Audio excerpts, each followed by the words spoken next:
Hello, my name is Marta Vicarelli. I'm a professor at the University of Massachusetts Amherst, and I will give you an overview of the scientific evidence on effectiveness and cost effectiveness of nature-based solutions.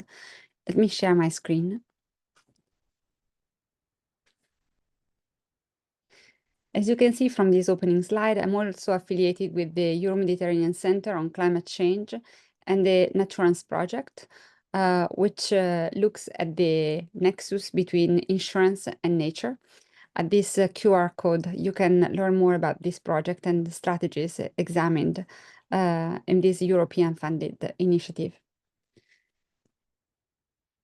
To start my presentation, I would like to briefly outline the definition of nature-based solutions, which is at the foundation of my research and my work. I'm referring to the definition by the Fifth United Nations Environment Assembly that looks at nature-based solutions as actions to protect, conserve, restore, sustainably use and manage different types of ecosystems: terrestrial, freshwater, coastal, and marine ecosystems. They can be natural or modified. The goal of these interventions is to address social, economic, and environmental challenges, but also to bring co-benefits. For instance, providing human well-being, ecosystem services, resilience, and biodiversity benefits. So the question is, are nature-based solutions effective? Are they cost-effective in increasing resilience? A significant barrier is that the scientific evidence is dispersed, scattered across disciplines in physical, natural, and social sciences, and is therefore also difficult to convey this information to policymakers. Luckily, the number of publications, scientific publications on nature-based solutions has been increasing over time, and you can see in this time series that the number has been steadily increasing from the early 2000s, with upticks after major climate change policy initiatives and nature-based solutions milestones. For instance, you can see here after the Sendai Framework for Disaster Risk Reduction increase, also after COP21, which is the Paris Agreement, and again after the European Green Deal. With the growing number of scientific studies on nature-based solutions, we were able also to develop global reviews of the existing literature. And I present to you two examples. A 2020 paper produced by a group associated with Oxford University that found strong evidence that nature-based solutions are effective in enhancing climate change adaptation. And a 2021 study led by Karen Soudmayer, who is one of the speakers today, and a study that also included Simone Sandholz and me, and Simone is also a speaker today. And this study found strong evidence that nature-based solutions are effective in mitigating disaster risk. So the title, Scientific Evidence for Ecosystem-Based Disaster Risk Reduction. With growing evidence, we observed growing support toward nature-based solutions. And in this timeline, I provide some examples from the UN Biodiversity Conference and so international legal framework agreements to regional national policies. For example, publications by the former US administration, the Biden administration produced a report on opportunities to accelerate the adoption of nature-based solutions. But we also have interest from the European Union, the Green New Deal, publications by the World Bank, where we can also find a very strong group working on nature-based solutions. I bring here also an example of these types of publications. You can access this document here.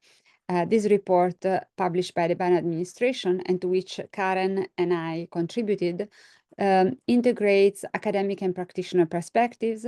We evaluated the effectiveness of 23 nature-based solutions in relation to different types of risks, and the document provides interesting recommendations and implementation strategies.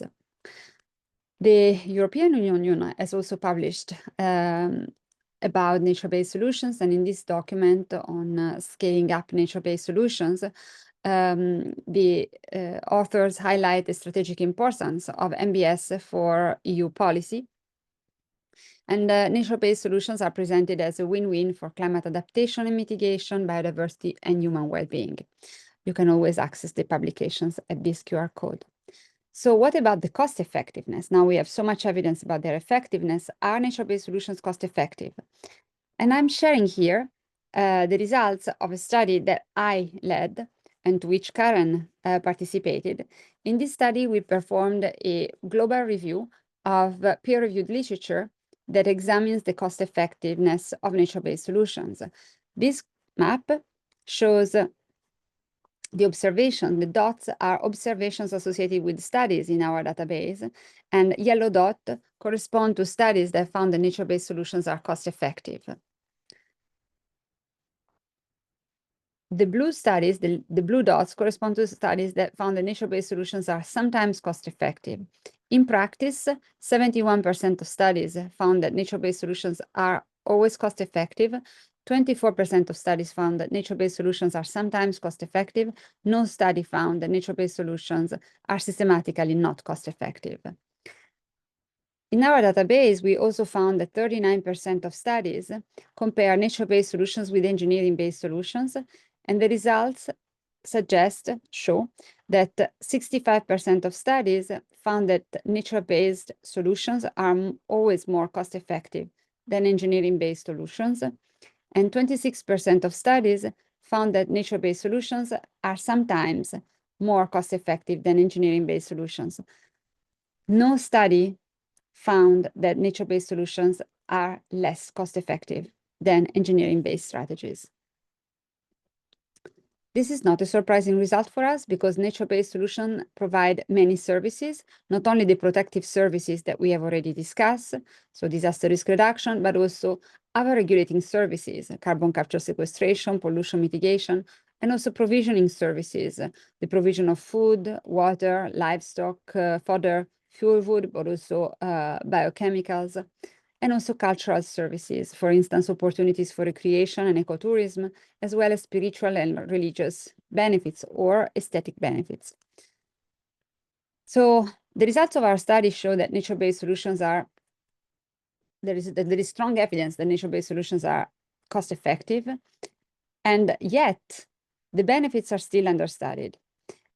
So our results could actually underestimate the cost effectiveness of nature-based solutions because the benefits, according to the publications in our database, the benefits are often understudied. And also, when the benefits are studied, they are often underestimated.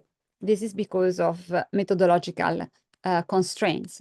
For instance, only 30% of studies in our database performed some form of equity assessment or distributional analysis, distribution of benefits analysis, and only 22% of studies performed a cost-benefit analysis.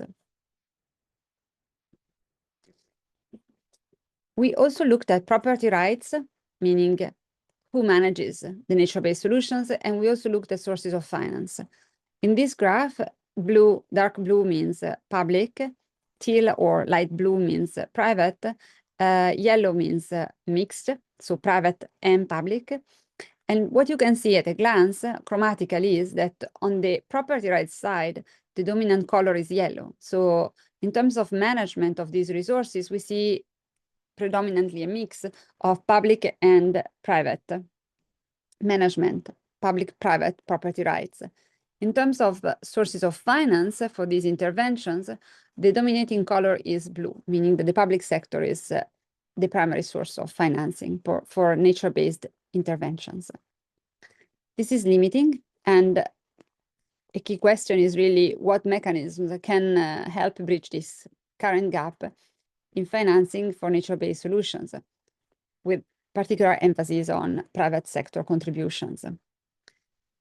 My final message is that probably from an academic standpoint, what I can see is that probably strengthening valuation methodologies to really truly assess costs and benefits of nature-based solutions for climate resilience could pave the way, could offer opportunities for additional funding and financing opportunities, in particular contribution and involvement of the private sector.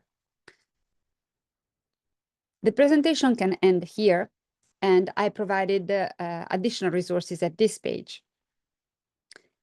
If you're interested, I added a few more observations and considerations based on studies that we are performing here in Massachusetts, and I will show them in the following slides. We implemented a survey on Massachusetts municipalities to understand what are the challenges, the obstacles, and enabling factors for the implementation of nature-based solutions. And the results of our work can be found at this QR code and include reports and an article.